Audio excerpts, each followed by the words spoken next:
Hello everyone, a very good evening.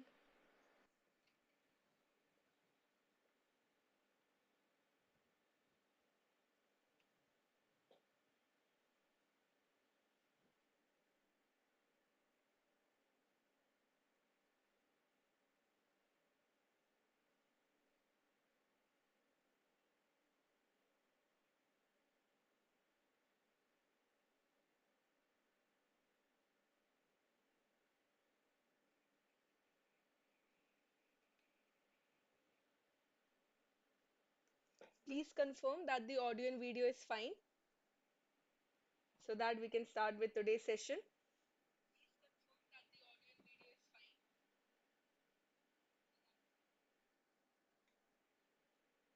Everything is okay?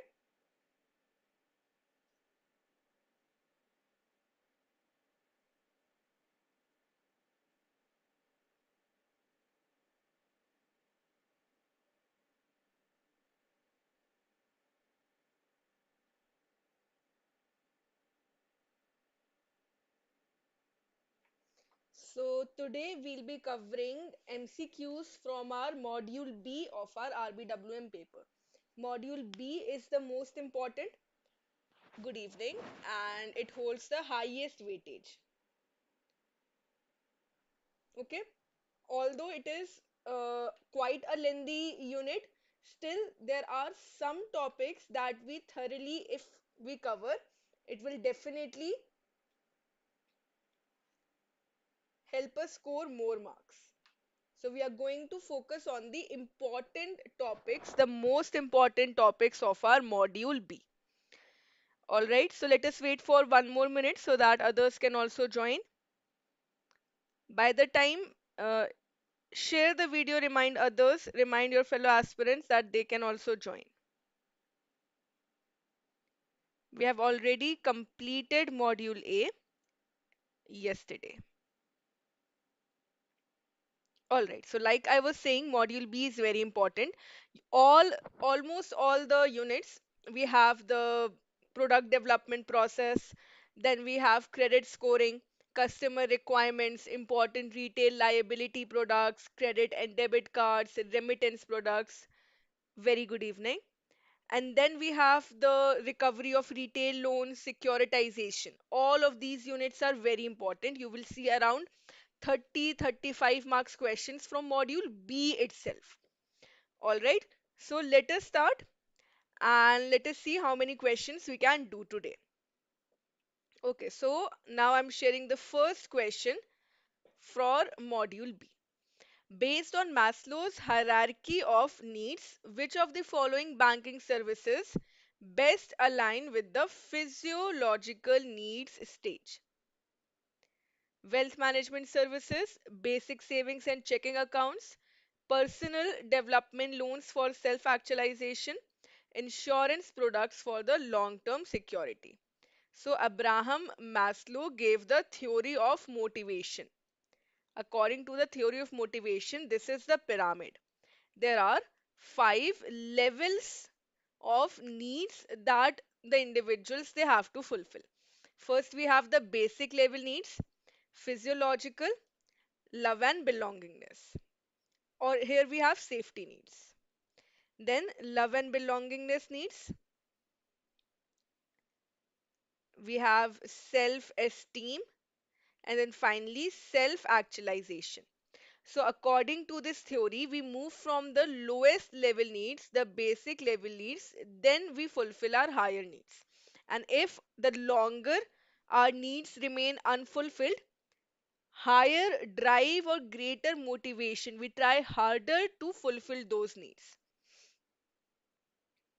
So, which of these following services will fall under the physiological needs, which come under the basic needs?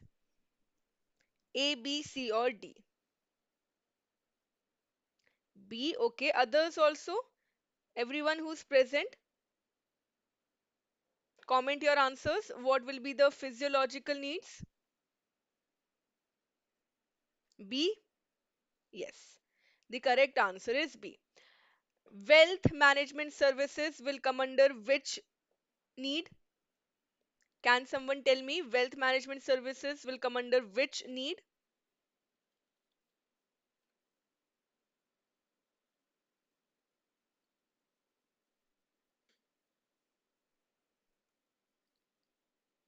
The wealth management services.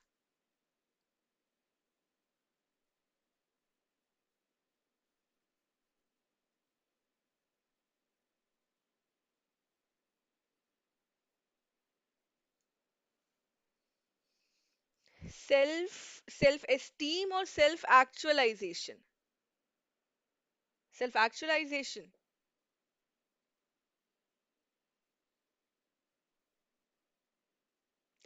Wealth management services, what we are trying to do, wealth management services will come under the either under the love and belongingness needs or self esteem needs. Good evening. All right. So, investment products like the mutual fund schemes or health policies, insurance cover, loans for professional development, these come under our social needs, right? Then we have what about personal development loans for self actualization and insurance products. So, all of these will come under our social needs. Social needs. So, we will remember this hierarchy. At the basic level, we have the physiological needs, then safety needs, social needs, esteem needs, and self actualization. All right. Now, let us see the next question. In the context of Maslow's hierarchy, which banking products or services correspond to the safety needs stage? Safety needs. Investment services for wealth accumulation, loans for home purchase or renovation, credit cards offering luxury travel benefits, financial planning for retirement. Which of the following will come under the safety needs? We are talking about the safety needs.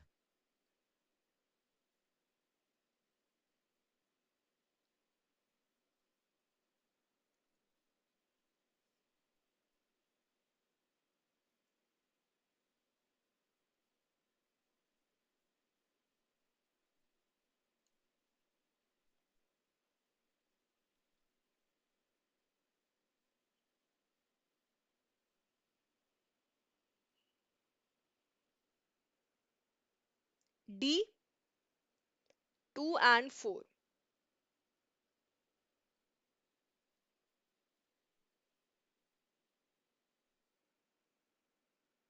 Yes, the correct answer will be D, 2 and 4. Loans for home purchase or renovation and planning safety for the retirement. Now, if I'm talking about retirement solutions or pensioners' loans, they will come under self actualization. But when I'm referring to tax planning or retirement planning, that will come under my security needs. Then, like already discussed, investment services, social, credit card offering luxury travel benefits might come under the self esteem. Self esteem. Case study type of questions can also be asked, and we have already covered the case study questions in our first session. All right, next. In relation to Maslow's hierarchy, which banking products are best suited for customers seeking to fulfill their esteem needs? The meaning of self esteem is self worth. How worthy do I think I am? What importance do I give to myself? So, personal loans for home improvement, saving schemes with competitive interest rates, premium credit cards offering exclusive benefits, insurance plans covering basic health needs.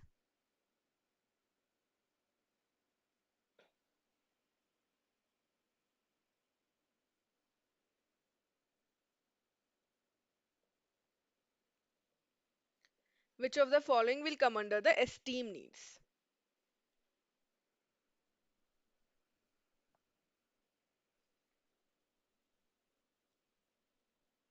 B, D, A.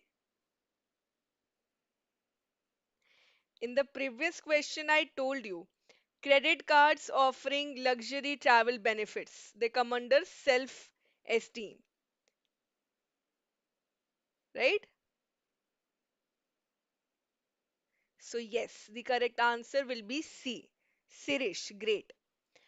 Premium credit cards. If I purchase something that will give me more importance and worth, I will think that I am worthy of something, right? Like exclusive benefits. If I'm traveling right now in the economy class and if I upgrade to the business class, this will give me worth, right? Yes, Karthik. C. So premium credit cards offering exclusive benefits. Insurance plan will come under the security needs. Saving schemes will come under the basic physiological. Personal loans can come under either my social needs or my safety needs. Yes, the correct answer will be C. Premium credit cards. I hope the Maslow's hierarchy is clear. Good evening, Dhanashri. Okay. So I hope this theory is clear. Apart from the theory in this chapter, which is the customer requirements, nothing else is that important. Basically, it talks about what are the customer's expectations. If the expectations match the service quality, the customer will be satisfied. If the expectations are more and the service quality is less, customer will be dissatisfied. And if the bank provides better quality, the customer will be delighted. Right? So the customer's requirements. Maslow's theory is important. We have discussed the theory. We have seen the banking products. Then the customer requirements about service quality.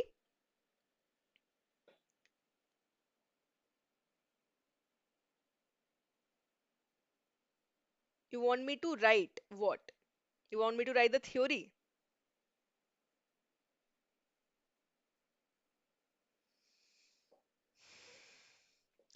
All right. So three things are there. If the customer's expectations are equal to the service quality, the customer will be satisfied. Right?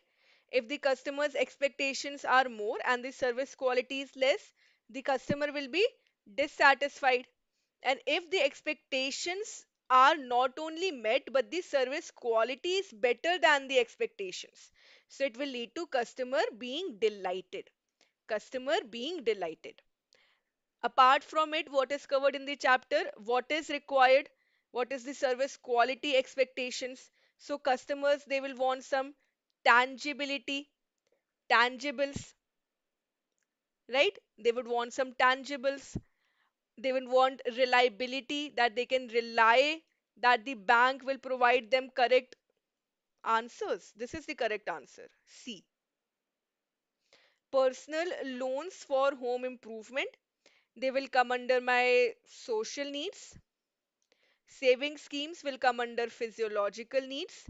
Premium credit cards will come under my esteem needs. And insurance plan will come under my safety needs. All right. And here the correct answer is C. Clear now? Apart from tangibility, reliability, the customers want that the bank should be responsive and quick in providing them solutions. They should provide them assurance, empathy, value the customer's time, provide solutions, understand the customers. These are the customers' requirement from the bank. All right. Okay. Next question. In which stage of product life cycle the consumer awareness of the product will be more? So we have already discussed the product life cycle. This is the graph for the product life cycle. Here we have here we have time on the x-axis, and on the y-axis we have the sales and profit. So you are answering B, C, B, growth. Okay, let us discuss the theory first. So there are four stages. Stage 1, stage 2, stage 3, and then stage 4. Stage 1 is where the product is introduced, so the introduction stage. Stage 2 is the growth stage. Stage 3 is the stage of maturity, where product saturation occurs. And stage 4 is what? Stage 4 is our decline stage.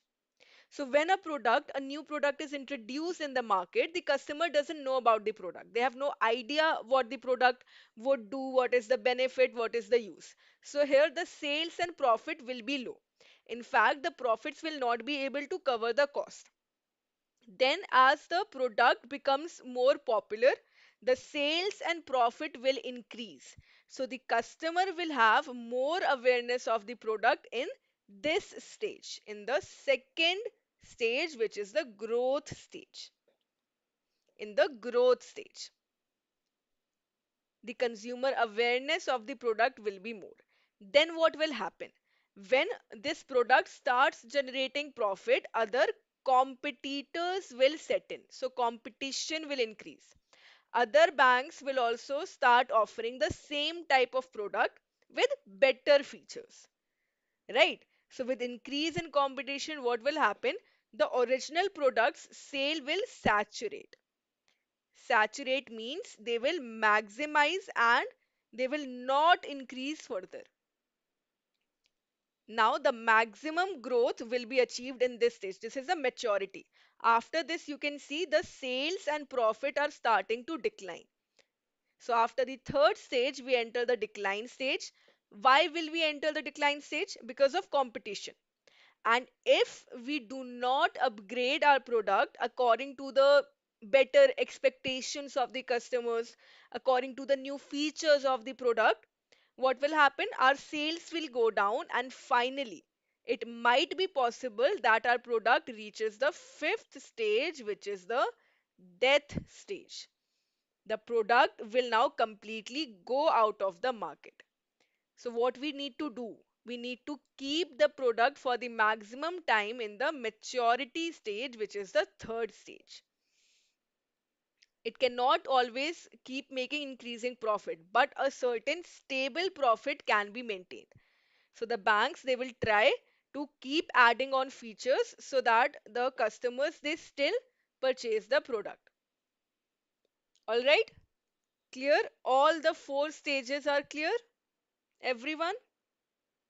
And those who have answered C, why B option is correct?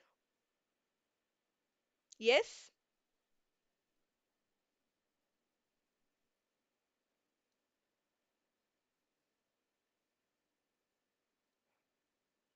All right, then let us see the next question. Select the statements which are characteristics of the first stage of product life cycle. I've already explained the first stage as well. So what are the correct features? The product is likely to break even and start generating profits for the organization. When a product is introduced, the sales volume will be low. This stage, if not attended properly, will lead to product death. Revenue from the products will not be sufficient to cover the costs. So, which of the following are characteristics of the first stage?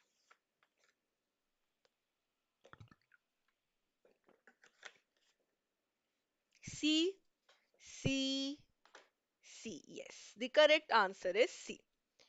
Okay. In which stage will the product break even and start generating profit for the organization? Right. 2 and 4 is correct. Yes. All your answers are correct. Great. Hmm. Great. Now tell me, first statement is about which stage? Yes, the first statement is about the second stage or the growth stage. Correct? Then what is the third statement about? Third statement, the stage, if not attended properly, will lead to product death.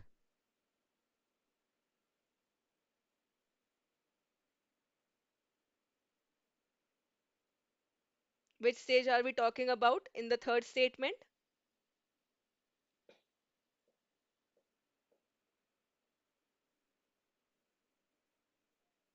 No. Um, Death is a fourth stage. Decline. Yes, correct. Maturity. Decline stage is when the product is. Wait a second. Just give me a second.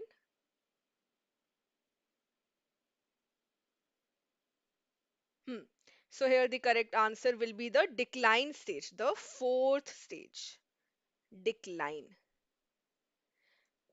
Death stage is the fifth stage, and it is not a part of the product life cycle. Product life cycle has only four stages, right?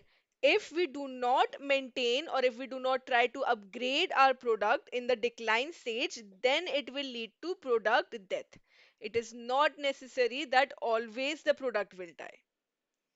All right, so the correct answer is decline stage.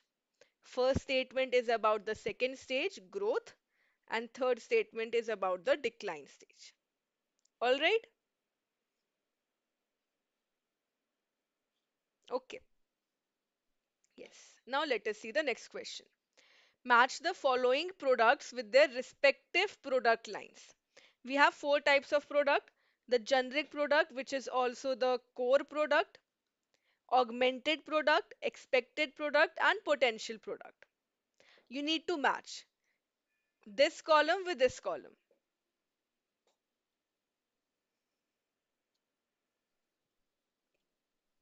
Which type of product are we talking about when we are saying the generic product?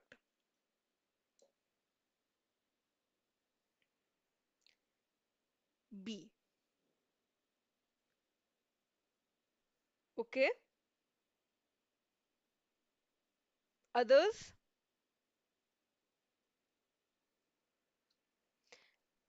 By then, let us discuss generic product is the basic product, the core product, which most of the banks that offer, they offer the same quality, same service, right?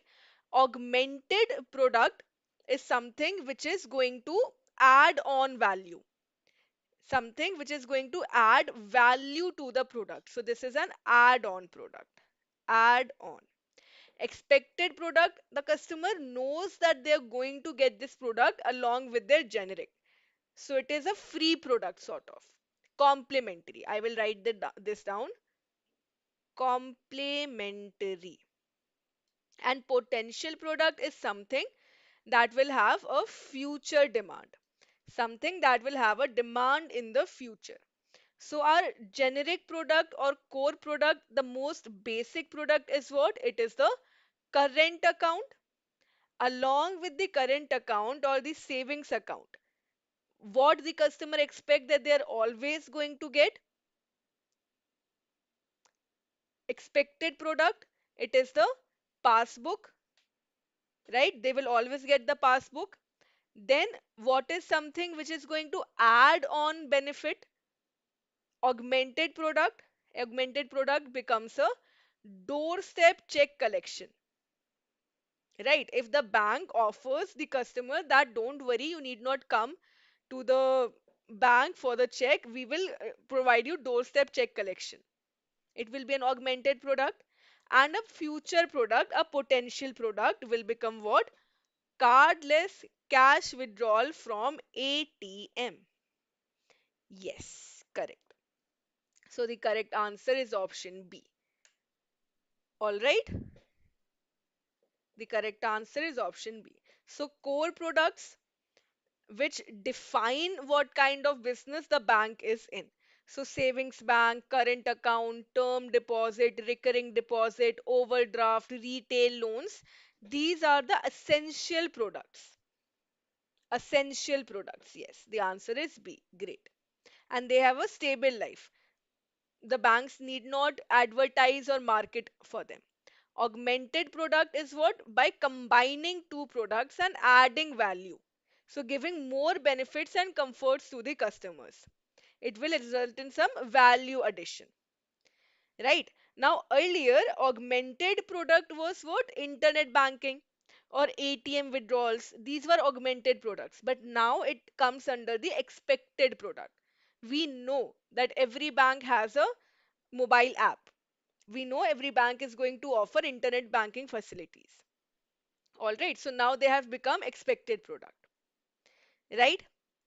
So, like for example, a core savings bank will have a debit card, ATM card, checkbook, right? Internet banking. So they become expected product. All right, potential is something that has a future potential. An expected product, I know I'm going to get a checkbook, I know I'm going to get a passbook along with my product. All right, so these are the four types of products. All right, next question. What does payment default in managing the credit score mean? Now we are talking about credit scoring. How many past accounts are due, by how many days and by how much? How old are your lines of credit and what type are they? Do you have a good mix, or is it, say, all credit cards?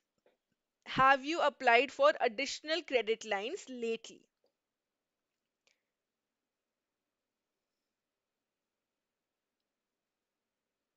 Yes.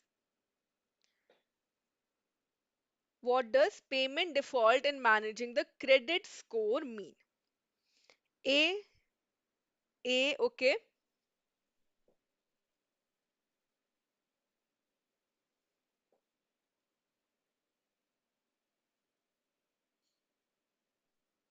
A. Yes. The correct answer is A. Absolutely. Great. So, what is credit scoring? When giving loan to customers, the bank they refer to a credit score, which is the statistical analysis to know about the credit worthiness of the customer, whether the customer is worthy of the credit or not. Right? So there are many types of risks. Credit risk is where the customer fails to pay. All right. So credit score is what? It is a score that values or ranges between 300 to 900. It can be prepared by the bank itself, or it can be prepared by the credit information companies of which the banks are members. The banks they provide information, and CICs can prepare the three-digit number representing the amount of risk that the customer brings for the bank. All right. And what else? So when we are talking about a good credit score, a score higher than 700 is a good score. So any score more than 700 will be a good score. All right. So CICs they typically build these scores on the basis of historical data, like what are the defaults on the previous credit transactions, what is the payment behavior, what are the previous searches. For example, credit utilization is important. If let's say my safe limit is 10,000 rupees and I'm using only let's say 3,000 or 4,000, so I'm a safe customer. But if let's say my limit is 10,000, but I'm not only fully using it, I'm also seeking further credit. So this will refer to a hungry customer, or I'm over leveraging myself. Apart from that, am I inquiring very frequently about more credit cards? Then the credit lines. Am I having too many unsecured loans? Only credit cards? All of these things. Okay, so warning signs in the credit score are what? Craving for credit, frequent and unnecessary shopping for credit, several new accounts. The length is also important. All of these things. We had discussed this. All right. Okay, next. All right. We have only one question from credit scoring. What else is important? The four CICs that are operating in India presently. Can you name the four credit information companies in India? The four CICs in India.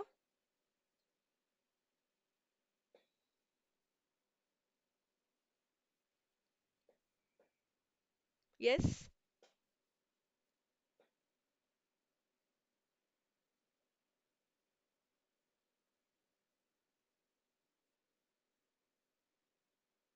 All right.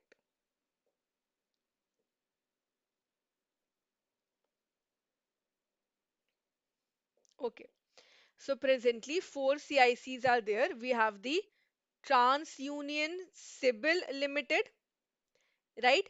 Then we have the Equifax. Let me clear it. Yes. So we have Sibyl, we have Equifax, the Equifax Credit Information Services Limited. Then Experian is there, Experian, and the fourth is what? The CRIF, Highmark, CIC, CRIF. Right. So these are the four CICs. All right. Another important thing, every customer can have a free full credit report that is known as the FFCR. This is the free full credit report without any charge on request once a calendar year. All right, and that is enough, nothing beyond this. Now we come to the important chapter, which is the retail liability product. Okay. Which of the following statements accurately describe features of the main retail liability products of the banks? Demand deposits are known for their high interest rates. Term deposits are often locked in for a certain period during which the customers cannot withdraw their funds without penalty. Recurring deposits are designed to help individuals with regular incomes save by depositing a fixed amount periodically. Demand deposits require a notice before withdrawal. Recurring deposits usually offer interest rates comparable to those of fixed deposits.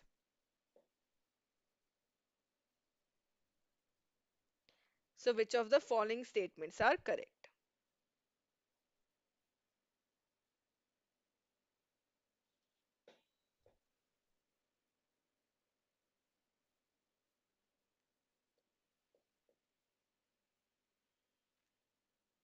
B, 2, 3, and 5.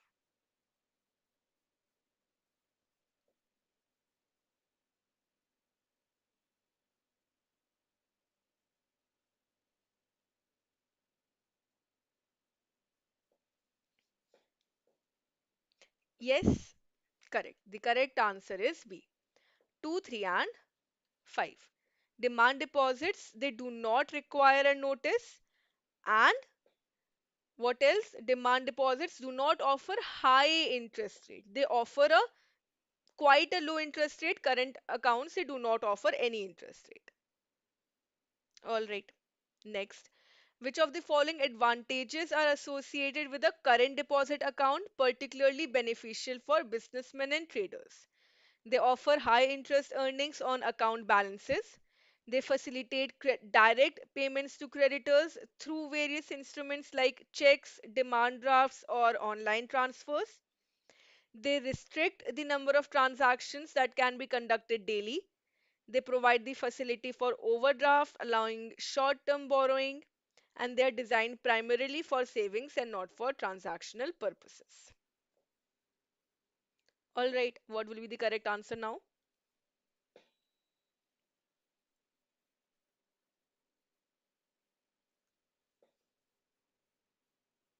A. A is 2 and 4. 2 and 4. A. Yes. Very basic features of current deposit account. So 2 and 4. 1 is incorrect. Obviously, they do not offer any earnings.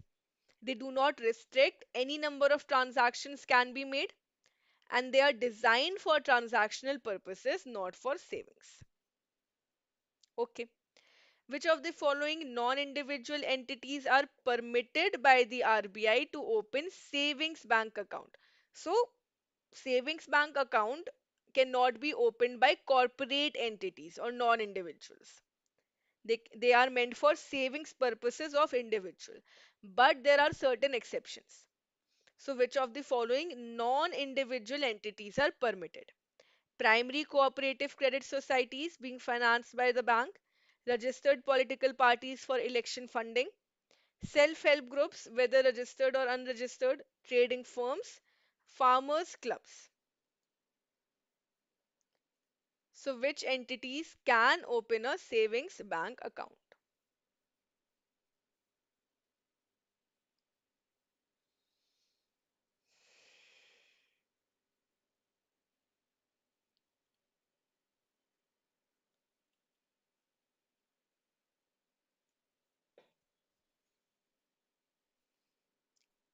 Yes, okay.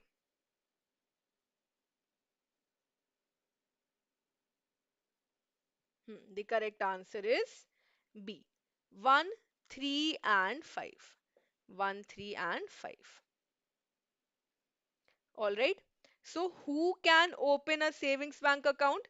Any person who is legally capable of entering into a valid contract. Legally capable means here we are talking about those people who are not of minor age and who are not of unsound mind. All right. Documents that will be required: OVD is there, proof of address should be there, recent photograph, PAN card. Then, if we are talking about a minor, in the normal circumstance, minor is not legally capable of entering into a contract. But banks, they allow minors to open a savings bank account, but there are certain terms and conditions involved. All right, I think we have a question related to that as well, or not. So, what are the conditions? That the minor should be able to read and write any of the languages. Then the account opening should be signed by the minor in the presence of an official. The date of birth of the minor should be ascertained, right? Checkbook facility can be provided on request if the minor is literate.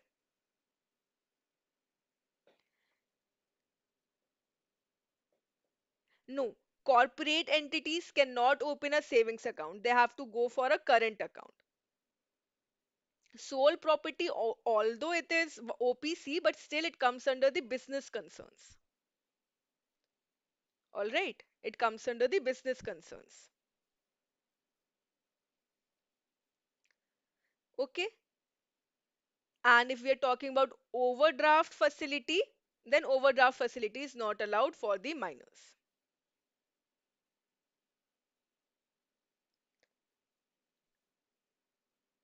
Okay. Hmm. All right, next question. The first bank card was issued in the year dash by a banker John Biggins. It was called as dash. So, when was the first bank card issued and what was the name of the first bank card? Name of the first bank card.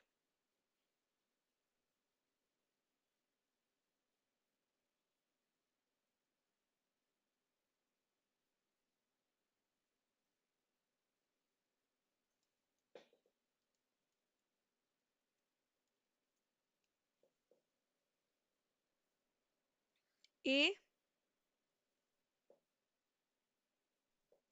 Diners Club. Are you sure? Everyone is answering A. We are not talking about credit card. We are talking about the first bank card. All your answers are incorrect.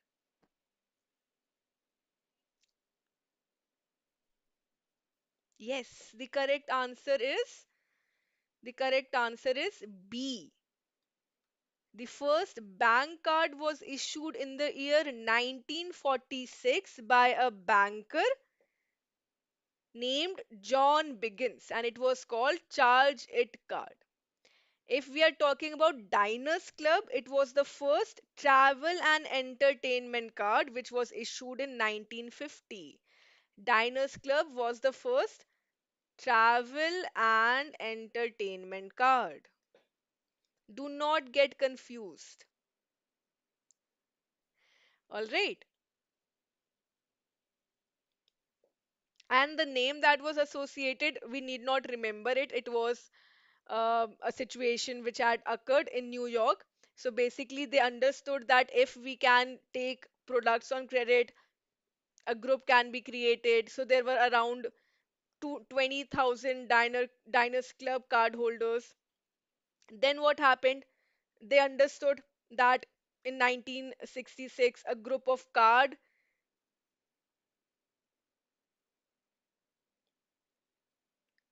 okay,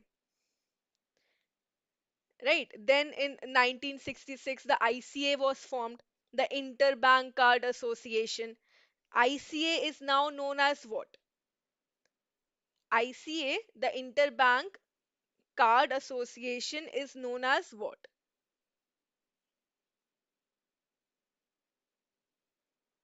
Who can tell?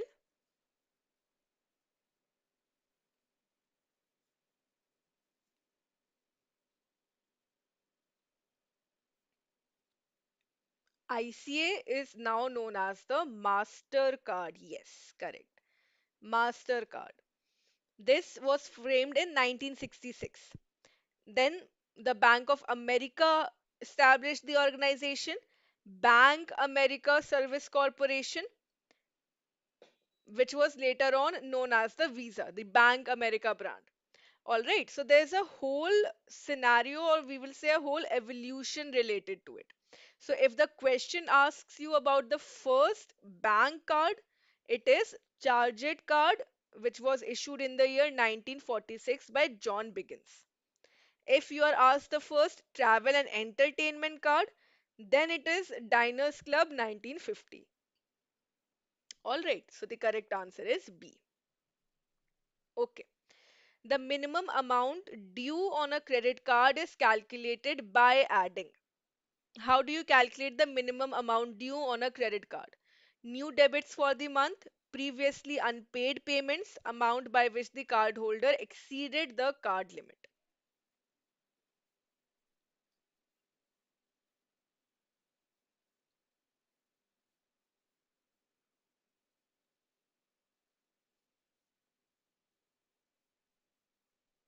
What is the minimum amount due? If let's say I do not want to pay the complete billing of my card, I can pay the minimum, right? Just a part of it. Usually it is 5% or something like that, what the bank decides. But obviously, it is a very risky concept because the amount which is not paid, it keeps on adding in the next month, and we have to pay additional interest rate on it. So, what all is included in the minimum amount due? New debits, A, only one. New debits for the month. Please answer. Others also, please answer.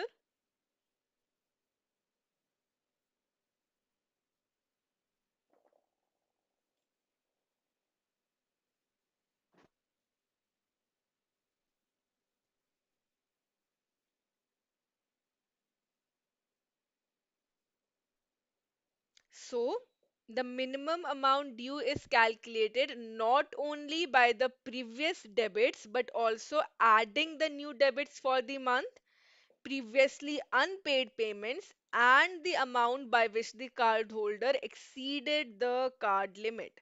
So, yes, 1, 2, and 3. The correct answer is D. All of these are added. So, let's say if I am just paying the minimum amount due every month, the amount which is unpaid will be carried on to the next month, and the interest will be charged on the aggregate. Right? So, now the payment will become even more. Okay, so we will remember this. All the three things are added. New debits, previously unpaid payments and charges, as well as the amount which the cardholder exceeded. All right. Okay. Select the correct statements about the prepaid payment instruments. We have the closed system PPIs, issued by the banks for facilitating the purchase of goods and services from any entity but do not permit cash withdrawal. Semi-closed PPIs do not permit cash withdrawal irrespective of whether issued by banks or non-banks. All PPIs issued in the country shall have a minimum validity period of 1 year from the date of last loading or reloading of the PPI.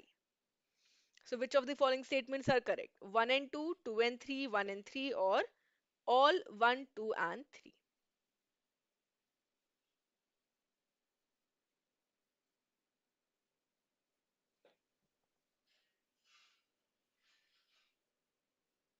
You didn't understand PPI. Okay. So what are prepaid cards? Basically, there is some amount which is stored in the prepaid card, right? And it is something for the unbanked audience or who do not have facility of the financial system. They do not avail that much facility. So prepaid cards can be gift cards, they can be student cards. So they facilitate the purchase of goods and services. And some prepaid cards also include financial services and remittance facilities. And there are three types. We have the closed system PPIs. The entity which issues the PPI will facilitate the purchase of goods and services from that entity only. They do not permit cash withdrawal. All right? And they cannot be used for payments or settlement for any third party. Entity which issues, they will facilitate the purchase of goods and services from that entity only. For example, if you have a card of a particular clothing store, you can purchase that card, purchase any products from that store only using the card. Then you have the semi-closed system. Semi-closed system, what happens here? It can be used for a group of clearly identified merchant locations. So here there is only one entity, no cash withdrawal. Here there is group of merchant locations, again no cash withdrawal. In semi-closed also, you are not allowed to make any cash withdrawal. Then we have the open system PPIs. We have the open system PPIs which can be issued only by banks. They allow cash withdrawal as well. Cash withdrawal is allowed, and they also allow the card to be used anywhere. So at any merchant store, at any location to purchase goods and services. All right. So these are the three types of PPIs. Accordingly, which statements are correct? Closed system issued by banks or facilitating goods and services from any entity? No. It is issued by the entity only. So A becomes incorrect. Those who have answered A, please make note. Then semi-closed do not permit cash withdrawal. Correct. All PPIs, including in the country, have a minimum validity of 1 year. Correct. So the correct answer is 2 and 3 only. No, not 1, 2, and 3. First system is incorrect. Closed system PPI, these are issued by the entity only, and it cannot be used from at any entity. Yes, second and third option. It can be used at that particular place only. They do not permit cash withdrawal. All right.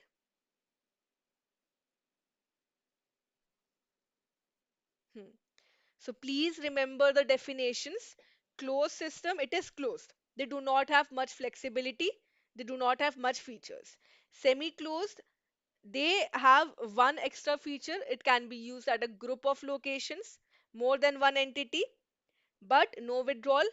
Cash withdrawal is allowed only in the open system PPI. Open system PPI.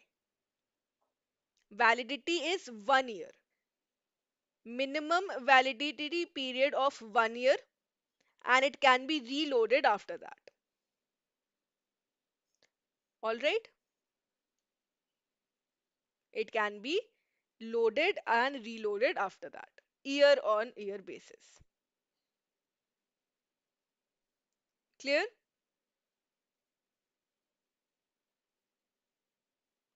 Other things related to PPI.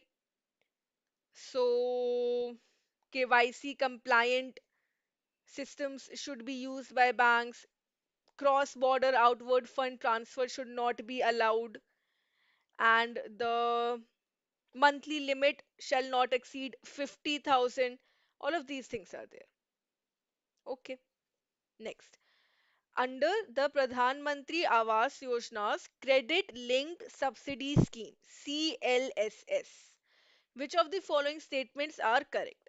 The scheme initially targeted the EWS and low income group, but later included the middle income group as well. The National Housing Bank is one of the central nodal agencies responsible for channeling subsidies and monitoring progress.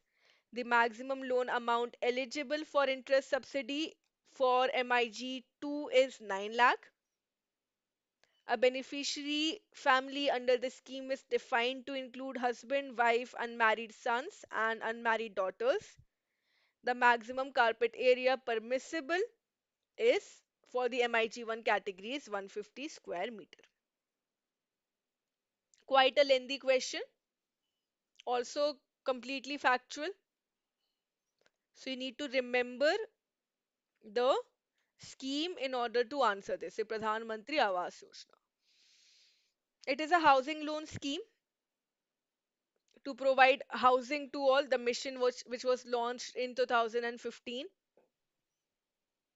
and then the time limit was till 2022. Housing for all. So which statements are correct? D. All of the above.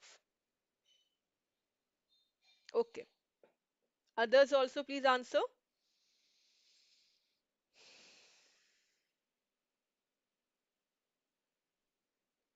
C.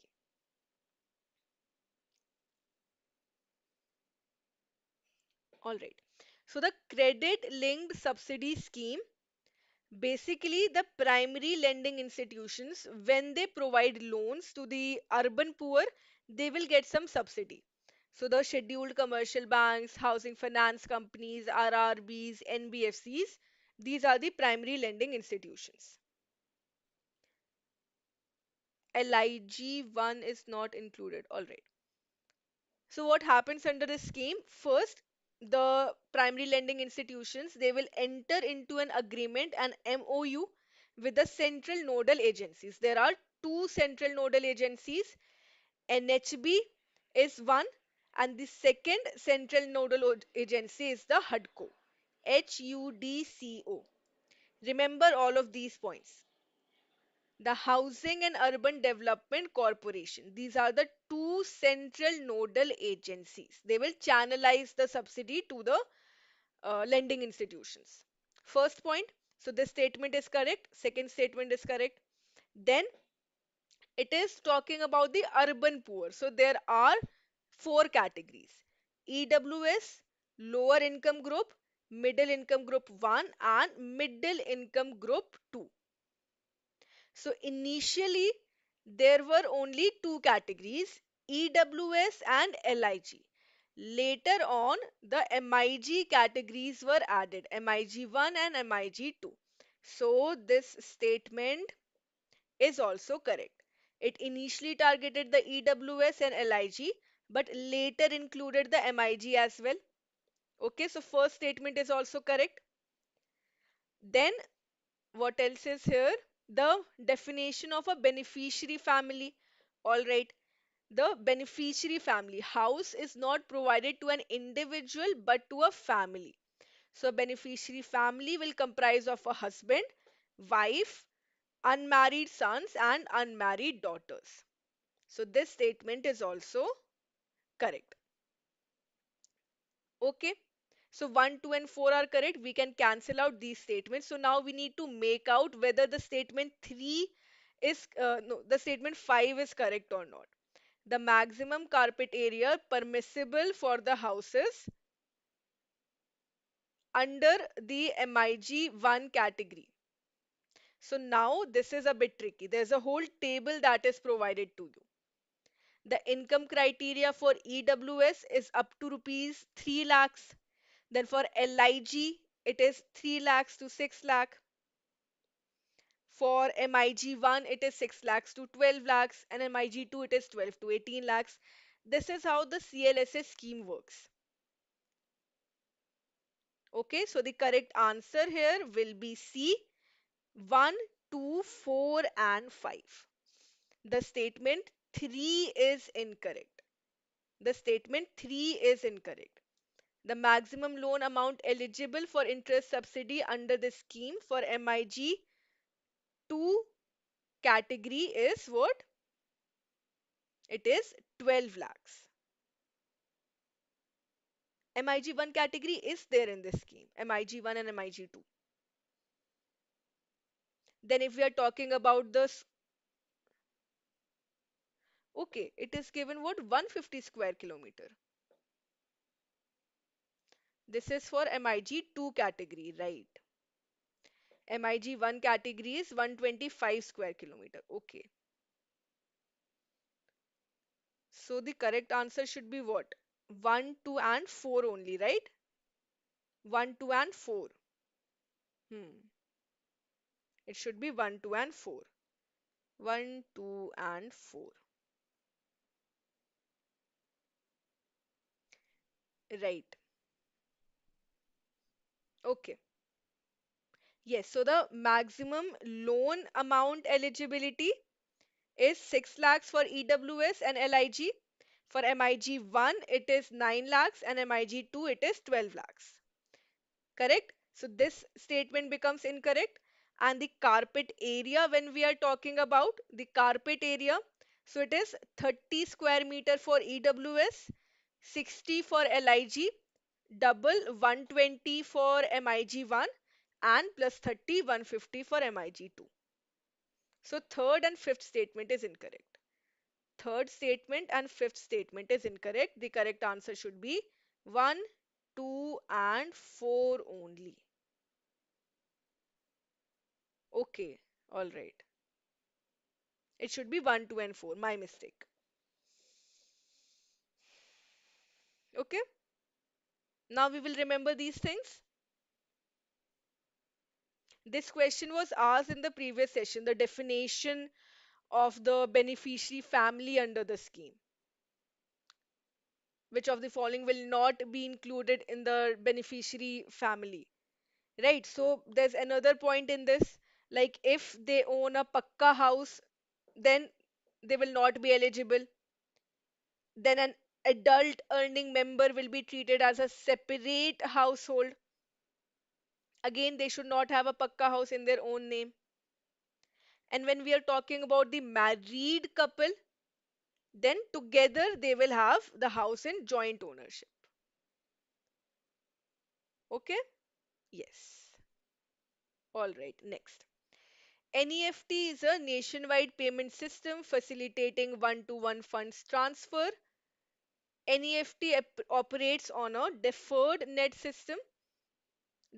settlement, structural financial messaging system, straight through processing system, or daily gross settlement.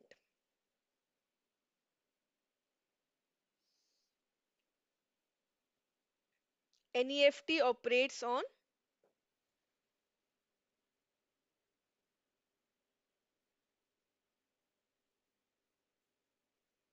A.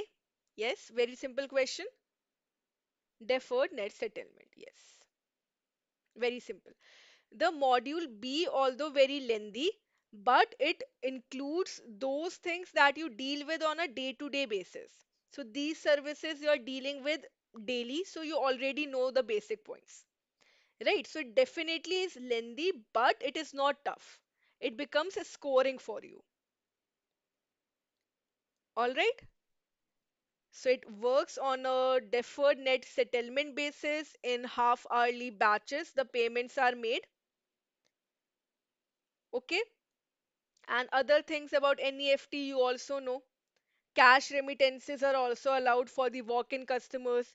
The maximum amount is what? 50,000 rupees.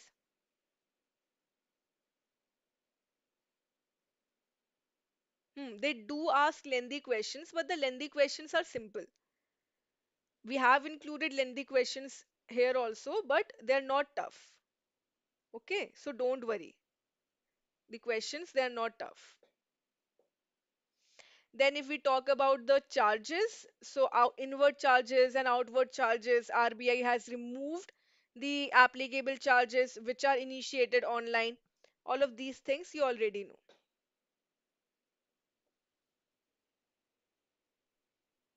Okay, right.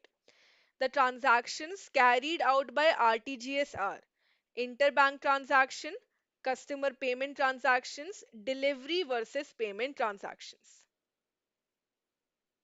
The questions that were asked for all the exams were quite tough. Scenario based and statement based. Okay.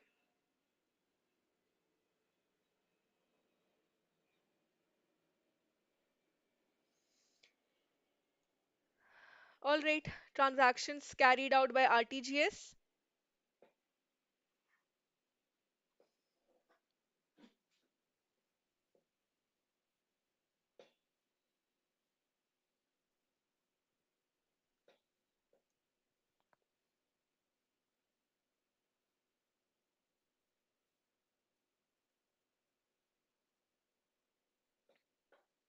B 1 and 2.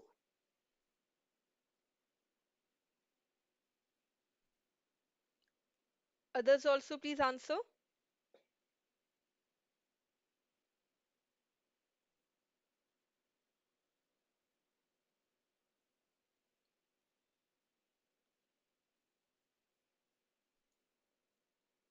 B. All right. No, actually the transactions carried by RTGS are all three.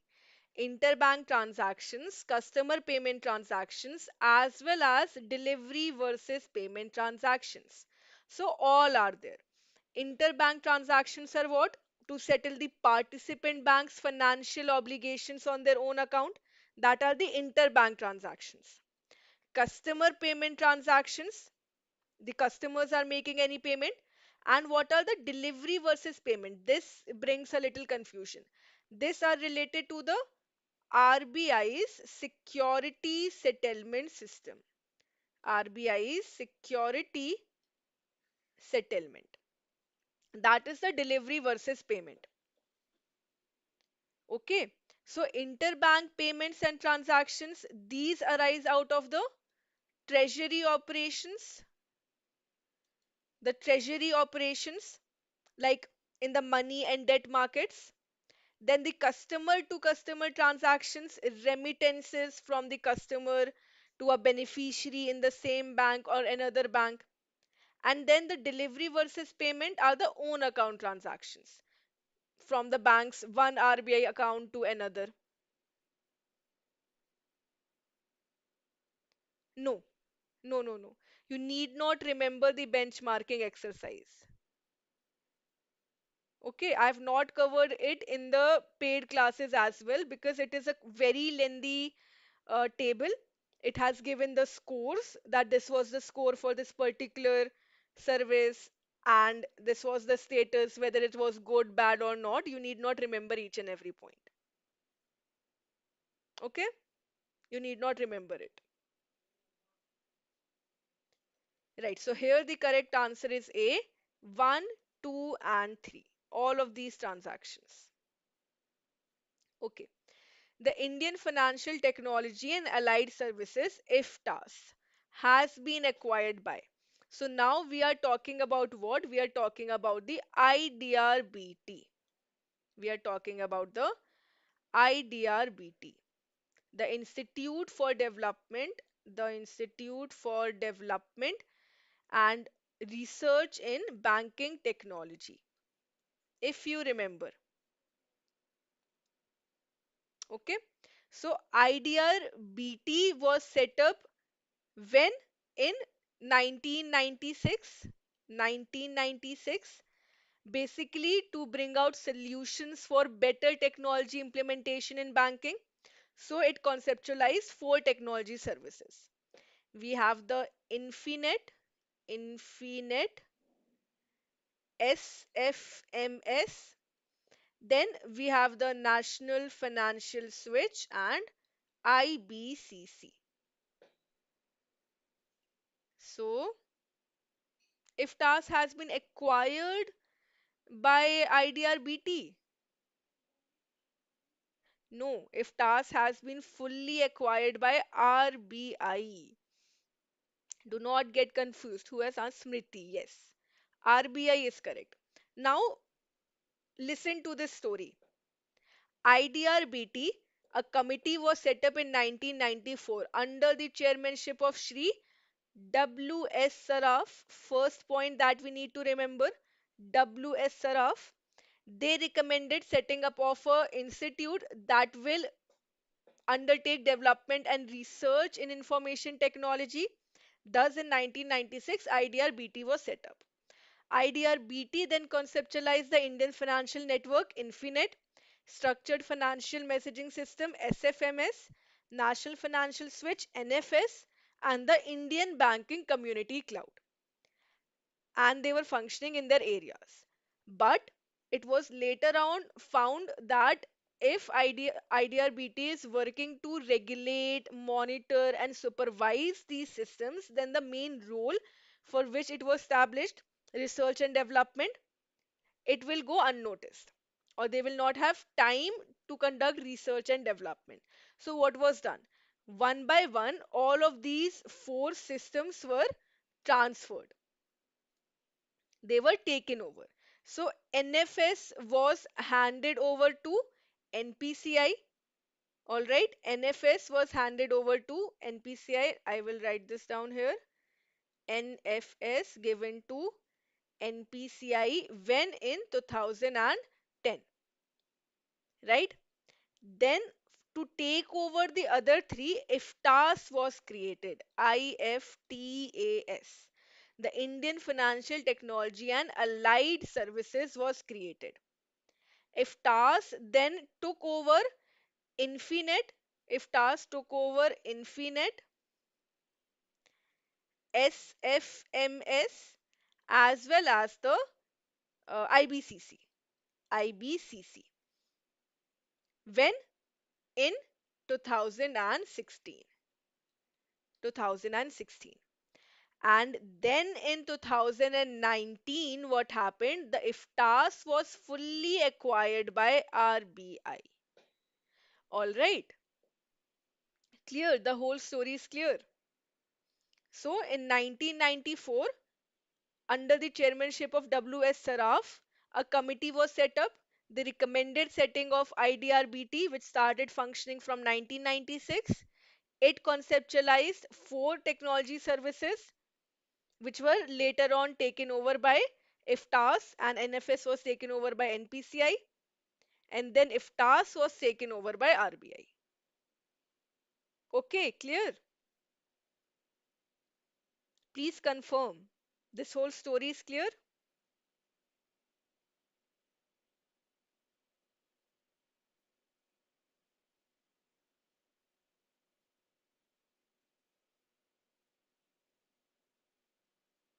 Yes? Okay, all right. So the correct answer here is C, RBI. Yes, great. Okay. A computing environment is provided as a service to the customers to build their own applications that run on the provider's infrastructure under. So, IBCC, whether the handwritten notes are not there, but the concise notes are there in the PDF. The concise notes are there in the PDF. Okay. So coming to this, cloud computing technology, which is used by IBCC. So there are three cloud computing technologies. We have software as a service, platform as a service, and infrastructure as a service. So under which a computing environment is provided as a service to the customers so that they can build their own applications. software as a service, platform as a service, infrastructure or equipment as a service. So we are talking about a computing environment. What is the correct answer here? A, B, C or D?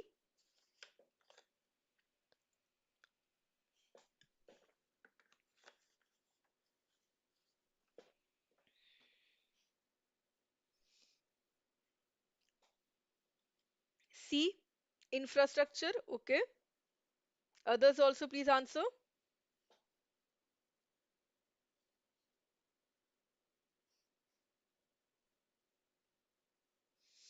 All right. So first we have software as a service. So this is what? This is on-demand software. On-demand software. So where the required software is provided to the end user. So we use the apps on our mobile phones. Apps, this is software as a service. Then we have platform as a service. Now the complete app is not provided. They do not provide us the complete app. They provide us the platform where I can make my own application. So customers to build their own application to run on the provider's infrastructure. So platform as a service. All right, a platform is provided where I can make my own application. And infrastructure as a service means everything. Servers, storage system, network, data centers, all of these things are provided. So now the customers can host their own software. They can host their own software here. So that is infrastructure as a service. So the correct answer is B, platform. The short forms that are used for is SaaS, PaaS, and IaaS. Equipment as a service is nothing. All right. So computing environment is provided as a service to the customers to build their own application. So the platform is given. Okay. The complete application is given, software as a service. Complete infrastructure is given, then that is infrastructure as a service. All right. Select the statements which are not correct about the moratorium period in retail loans. The repayment begins only after disbursement of the entire loan. Holiday period interest needs not to be serviced. In respect of housing loan, a holiday period up to 18 months is allowed in case of construction and 3 months in case of purchase. The term loan may be disbursed either in a single debit or in multiple debits as per the requirements. So, which of the following statements is not correct? Not correct.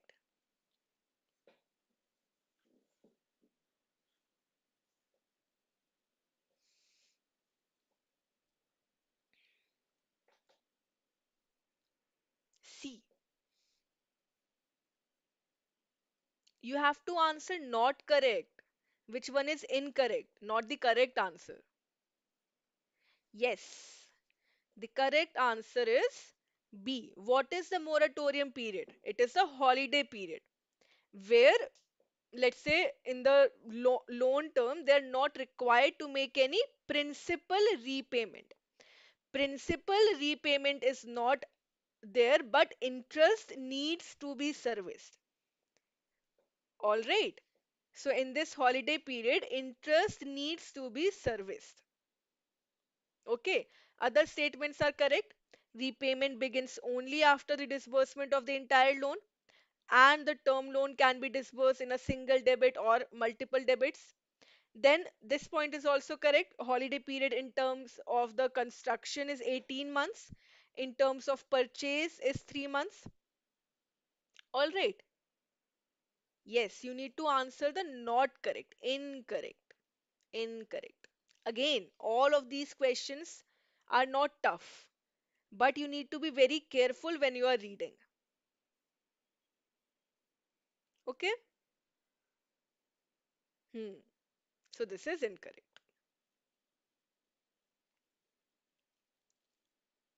All right, next.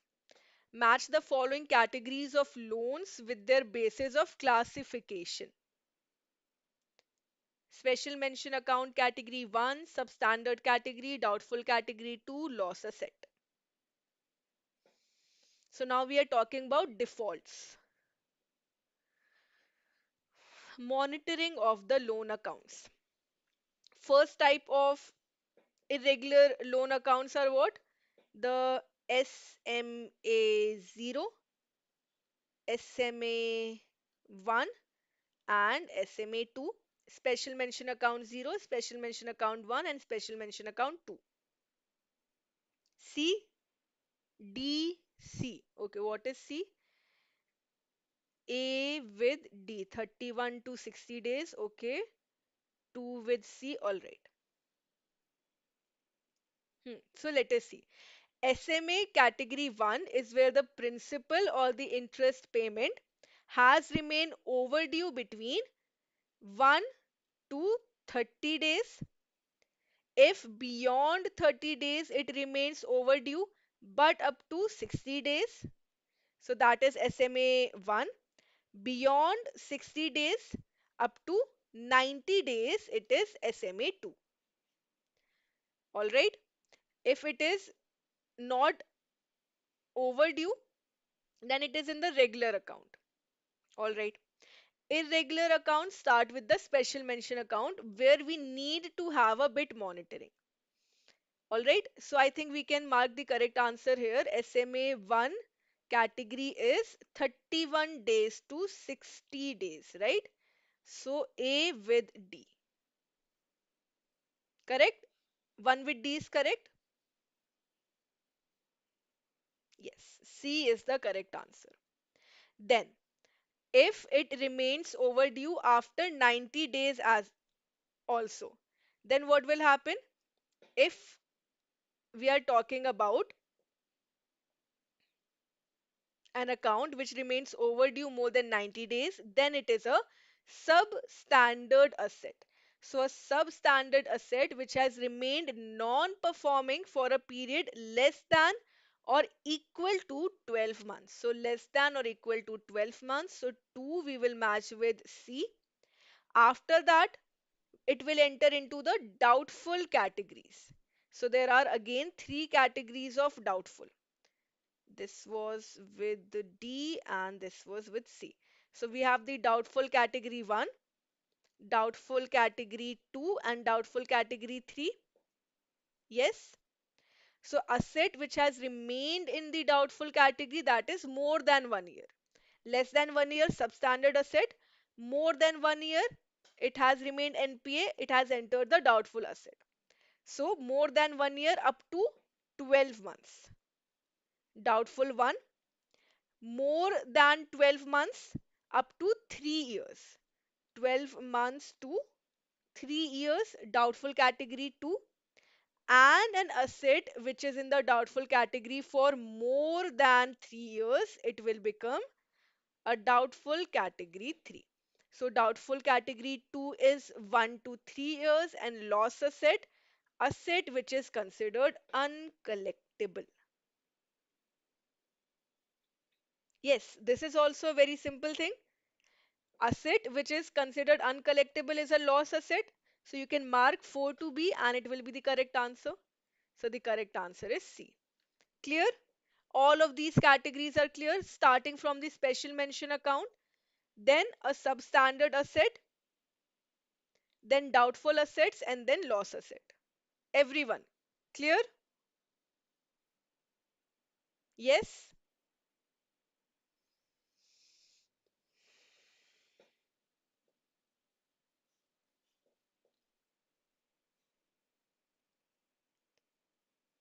Please reply yes. Okay.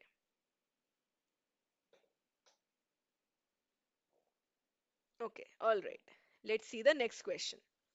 In case of substandard assets, a general provision of dash on total outstanding should be made without making any allowance for securities available. 100% provisioning, 15% provisioning, 25% or 50%. So what is provisioning? We are keeping aside. Provisions are to be made on the non-performing assets, but for the doubtful asset, loss asset, even for the standard asset, certain provision is to be done. So what is the provision for a substandard asset? 15%. B, yes. What is the provision for a loss asset? What is for the loss asset?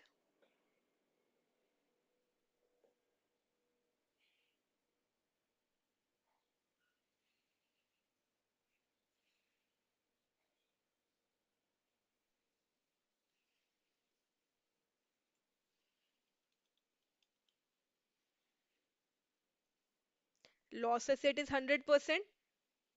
What if it is a doubtful asset? 100%. What about a doubtful asset? If let's say um,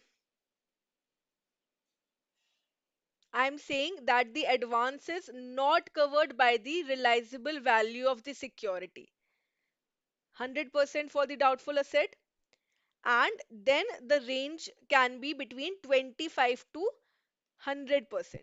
25 to 100%. So it differs, right? Up to 1 year, doubtful category 1, it is 25%. Doubtful category 2, 40%. More than 3 years, 100%. 25 to 40, okay. Secured and 100 unsecured. Correct. So the doubtful category 1, it is 25%. Doubtful category 2, it is 40%. And doubtful category 3, it will be 100%. And then in the substandard, someone also answered 25%. So that is the unsecured exposure. The secured exposure, without making any allowance for the securities, 15% is there. And then the unsecured exposures would attract additional provision of 10%. So that will make it 25% now. Okay. So this was about the NPAs. What about standard asset? Do standard asset require any form of provisioning or not? Yes or no?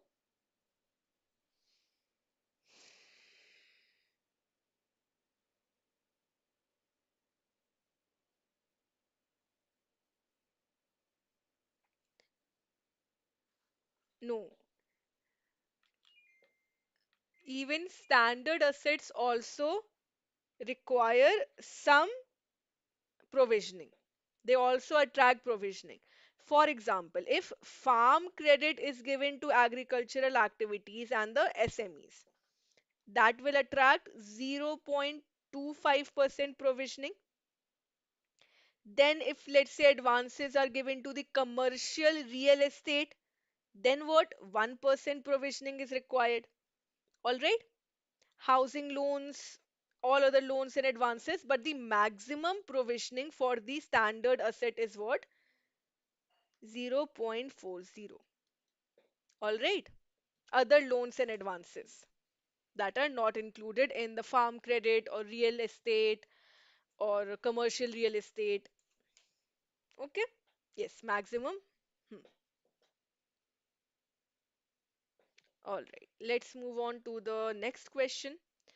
The recovery of NPAs through award of dash is the easiest, cheapest, and the fastest mode. Easiest, cheapest, and fastest mode. Not real estate, but commercial real estate. Commercial real estate, which is the CRE sector, it attracts 1% provisioning. And for the residential housing sector, that is the CRE RH, it requires 0.75%. Jagat. Clear? Hmm. All right. So what is the correct answer here? Recovery policy of NPAs, correct. Through the Lok Adalat. So Lok Adalats are established under which act? Who can tell? Lok Adalats are established under which act?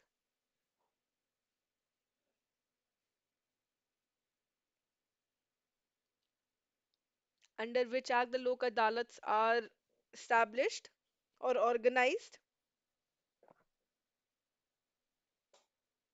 Yes, the Legal Services Authorities Act of 1987.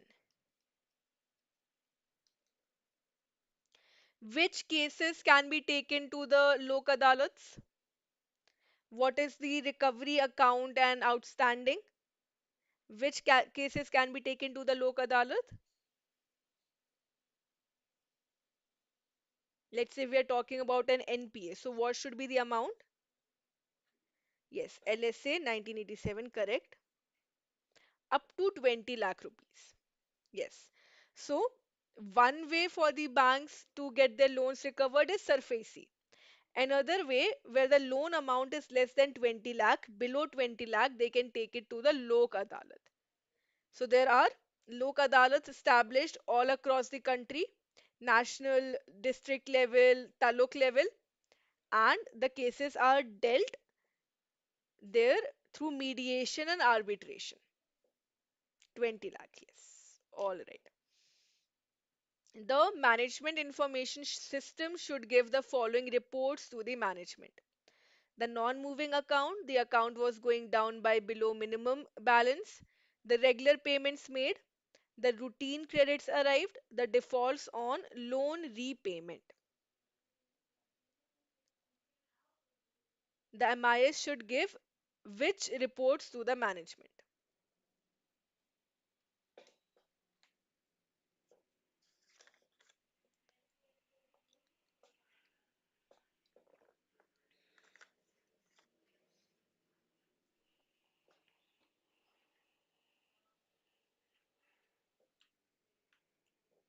Yes.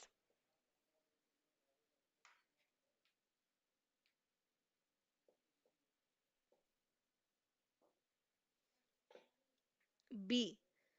3, 4, and 5. Okay. Others also? Please answer.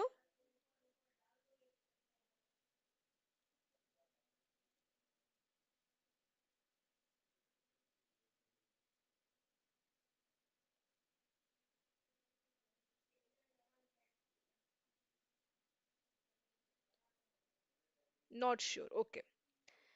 So basically, what is the management information system? The information should be provided to the management wherever there has been some irregularity. So out of these, where can we see irregularity? If it is a non-moving account, no transactions have been recently done. If let's say the account was going down below the minimum balance, and if let's say there have been some defaults on the loan repayment. If the account is the routine credits have arrived or the regular payments are made, then there is no issue. It is working fine, right? So the correct answer should be C, 1, 2, and 5. Yes, 1, 2, and 5. Yes. Okay. So this is also a unit in our module B, not that important, but it is there. All right. What is the correct explanation of an obliger? Obliger under the securitization. Is it asking obliger or obligator? Obliger refers to a bank or company that transfers from its balance sheet a single asset or a pool of assets to an SPV. Means any person who establishes or promotes a special purpose distinct entity. Means a person who is liable, whether under a contract or otherwise, to pay a debt. Activities of which are limited to those for accomplishing the purpose of the company, trust, or any other entity. So now we are talking about securitization. There are some terms used under securitization. Obliger is there, originator is there, special purpose vehicle, then we have the sponsor. What is the securitization process? It is a two-stage process. In the first stage, what happens? There's a sale of a single asset or a pool of assets to a SPV in return of an immediate cash payment. So the bank transfers the pool of assets which have, for example, become NPA to a SPV, special purpose vehicle, and receives an immediate cash payment. So now the bank is free. All right. These NPAs, they have been removed from its books. Now the SPV will create security receipts. These are investable instruments and issued to the qualified institutional buyers. So in this case, the correct explanation of an obliger who is obligated or liable to pay a debt. So I am obliged to pay a debt. Clear? Obliger means a person who is liable or obliged to pay a debt.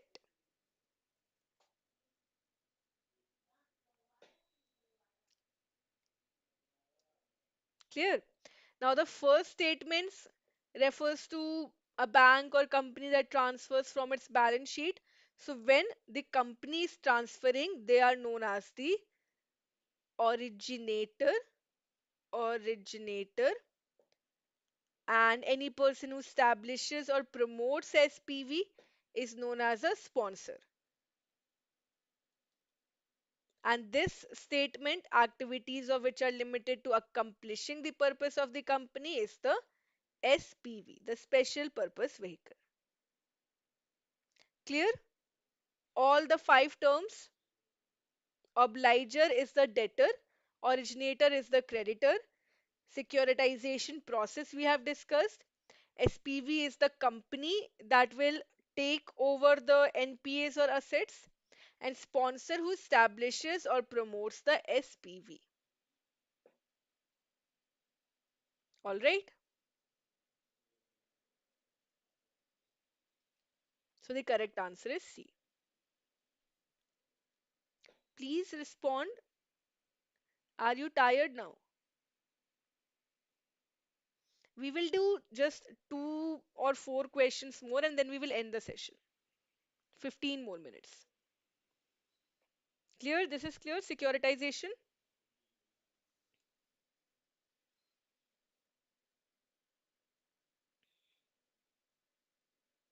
Okay.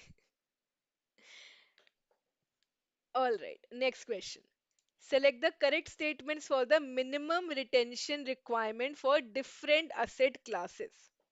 For underlying loans with original maturity of 24 months, the MRR will be 5% of the book value of the loans being securitized. Dhanashri, you yesterday said, right, you want to understand the securitization process. The process is clear.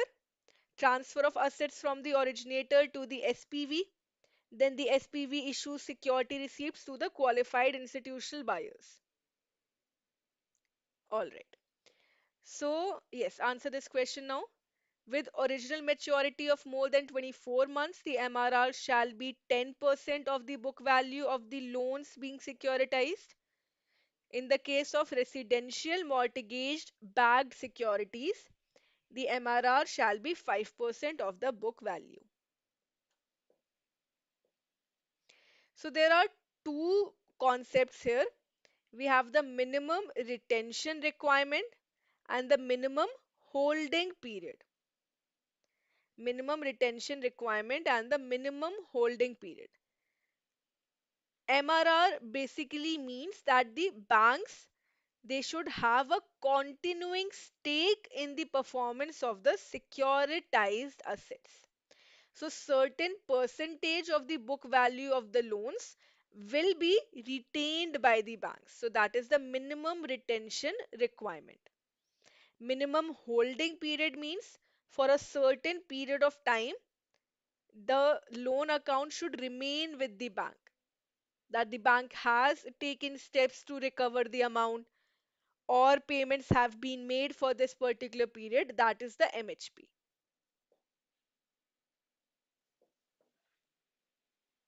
Okay, so which of the following statements are correct about the minimum retention requirement?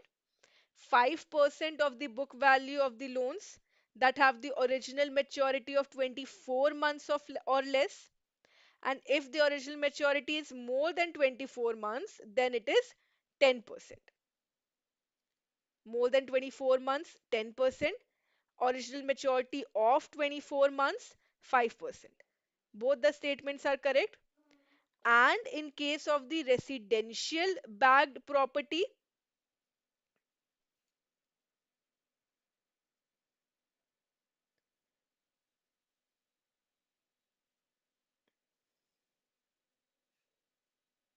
writings, you want the writings in the PDF. Won't it make it a bit clumsy? Okay, let us see. So, in the case of residential mortgage backed securities, the MRR shall be 5% of the book value. So, this is also correct. 1, 2, and 3. All of these points are correct regarding the MRR. All right, so the entity which securitizes the loans, it will show the level of commitment by the originators. That is the banks who are transferring the assets to the SPV. You can download the PDF from the app. You'll get the link to it. I will upload the PDF after the session. All right, so the correct answer is D. In the same PDF, in the last page of the PDF, I've included all the formulae. I have included all the formulae in one sheet and it is in the last page of the PDF.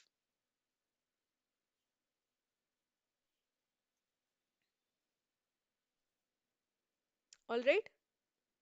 Okay. Let us do two more questions. What will be the stake of the state-owned banks in the IDRCL? So there are bad banks which are established. We have the NARCL and the IDRCL. IDRCL. The India Debt Resolution Company Limited. The India Debt Resolution Company Limited. So it was incorporated when? On 3rd of September 2021. What was the authorized capital? Authorized capital was 50 crore and the paid up capital was 20 crore. Apart from it, the state owned banks will have a 49% stake in the IDRCL, that is government banks.